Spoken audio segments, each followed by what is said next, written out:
Welcome back. I know the first week of the NHL season's kind of already come and gone, but we're here to break down the Metropolitan Division. We brought in Max Wolf with us to break it down. Who do you got winning this division, Max? I'm going to take the Pittsburgh Penguins to win this. They're the best team in the East last year, and they should at least be competitive for it again. They got a great group of forwards, highlighted by Sidney Crosby and Evgeny Malkin. And if those guys can stay healthy, they're fantastic players. You've seen them get 100-point seasons. They could definitely do it again. The real question for them is going to be Marc-Andre Fleury. He's a pretty good goaltender. He's won a Stanley Cup with the team, but last couple of years in the playoffs, he's just been atrocious. They had to go to Vaucouleurs last year, but I mean, it's really Fleury's job to be the goaltender there. That's what they expect out of him, and they're going to expect some success in the playoffs. They got to the conference finals last year, but they got swept by Boston. So look for this team to get to the Stanley Cup. That's certainly their expectations, and it's certainly possible. And you got the Capitals finishing second. What do you see from them? I see a great offense, kind of like Pittsburgh, with some real superstars. Alexander Ovechkin and Nick Backstrom, just great sniper playmaker combo, and they're playing on a first line with Mikhail Grabowski from Toronto, and he's kind of had a bit of a rebirth. He's having real success fitting in as kind of a guy who can either pass or shoot some good, not just a one-way player, kind of like Backstrom and Ovechkin. Team's a little weak defensively. They got some superstars like Mike Green, and then good players like Carl Alsner and John Carlson. But the rest of their defensive core isn't quite up to par with some of the other teams, so look for them to have a lot of high-scoring games. And expect Braden Holtby to play a lot in the net this year. He played a ton last year, and he played pretty well, so he should earn that starting job. And like that commercial says, Nicholas Backstrom can score 15 goals in 15 seconds. He'll get probably 15 in the regular season. Like 70 assists.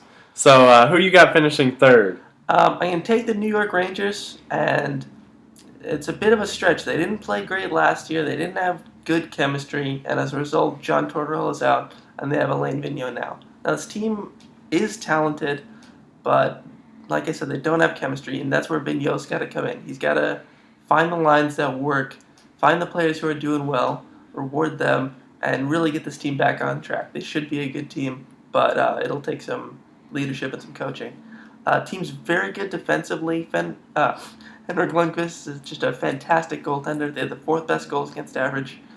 So I expect them to be a good team. They got young players, veteran players. They just got to put it all together. Do you think Vigneault can take the Rangers to Stanley Cup championship, something he couldn't do in Vancouver? I don't know if he has all the tools right now. He's certainly got most of them, and I think he's a pretty good coach. So, I mean, this season will be a good judge of how he can do. And you have the New York team, the other New York team next, the Islanders. Is a big rivalry having them finish third, fourth now that they're finally kind of close together? Yeah, Islanders were right on pace with the Rangers last year. They were the 8th seed, and that was kind of a big surprise. I didn't think they were going to be that great. A lot of the analysts didn't think they were going to be that great, but they showed a lot of poise for a young team. John Tavares, just a great player, a young captain now on that team, so look for him to just continue to develop and become one of the best players in the NHL. Along with an offense that's pretty good. He's got some support there. They should get a lot of goals. Another team that defense is a little bit weaker, and same with goaltending. The guy getting Nabokov in there is obviously has been a great goaltender, but he's really aging and not quite as good as when he was in San Jose.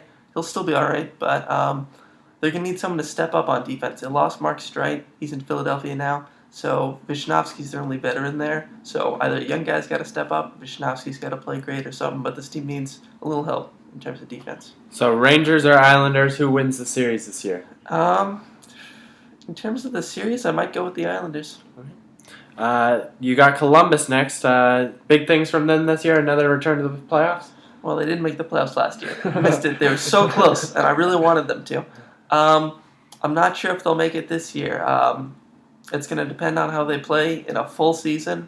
In a full season with Marian Gaborik and now Nathan Horton on that offense. Those are two fantastic players. This team finally has really some superstars, and I think they do with Sergei Bobrovsky as well in that. So they got some good players.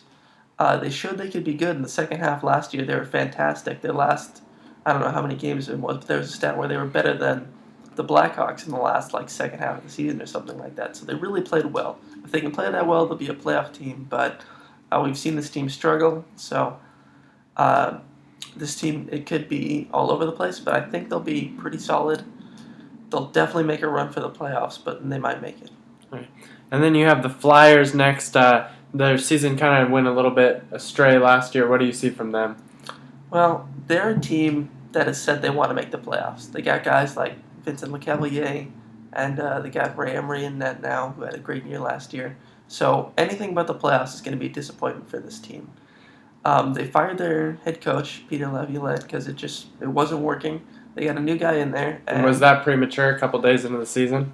I watched an interview on it, and they said they were judging his performance all the way from last year through training camp, through the first few games, and management said they just didn't see what they were looking for. I think it's an all right call. I would have given him a little longer. I think it's a weird message to send early on, but it is a message to send that they want to be a playoff team. So they have a very good group of forwards, especially with LeCavalier in there now. So I think the tandem of Emery and Mason in net will be pretty solid. This team could be a playoff team, but they're going to need to really step their game up. Okay. And who do you got 7th? I have the Carolina Hurricanes, and this is a team, again, like most in this, they like to think of themselves as a playoff competitor. I don't think they will be. They're just not good enough in terms of their skaters. They got some good players, but not really what they need.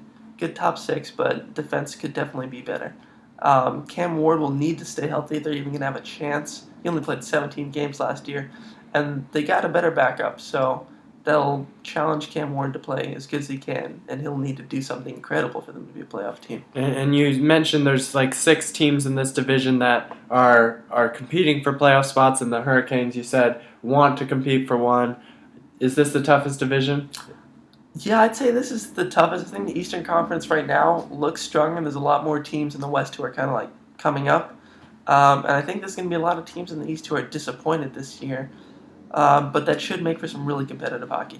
All right. And you have, obviously, the Devils are the last team on your list. What do you see from them? I think this is the one team that should realize they're not going to make the playoffs.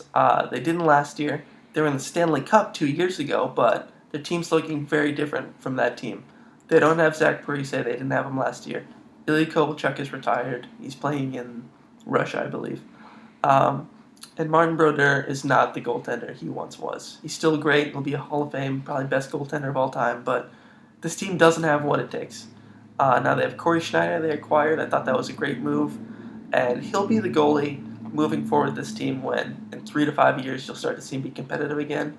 But now look for them to play a lot of their younger players and look for him to struggle this year. And obviously the Kovalchuk retirement was a little bit shocking to the Devils. Was it a good move for Kovalchuk, though? Do you respect his decision to go back and play closer to home? I mean, it's obviously his choice. I mean, if you play in the NHL, you decide when. You're the only one who knows how good you're playing. If he doesn't feel he should be playing in the NHL or he wants to play somewhere else, I mean, that's his choice. I think it's probably a better time to leave on this team. Let them know that they're not going to be competitive this year. If he waits till maybe the team's starting to get good and then he retires, the team is relying on Kovalchuk, and this way they move on, they start a new chapter. And I'm not sure it's the best move, but they'll have to deal with it now. And that's it for our Metropolitan Division preview. That wraps up all of our division previews. Throughout the year, we'll post some more videos about how the season's going, so check back for that. Follow me on Twitter and check out the blog, and we'll be back with more.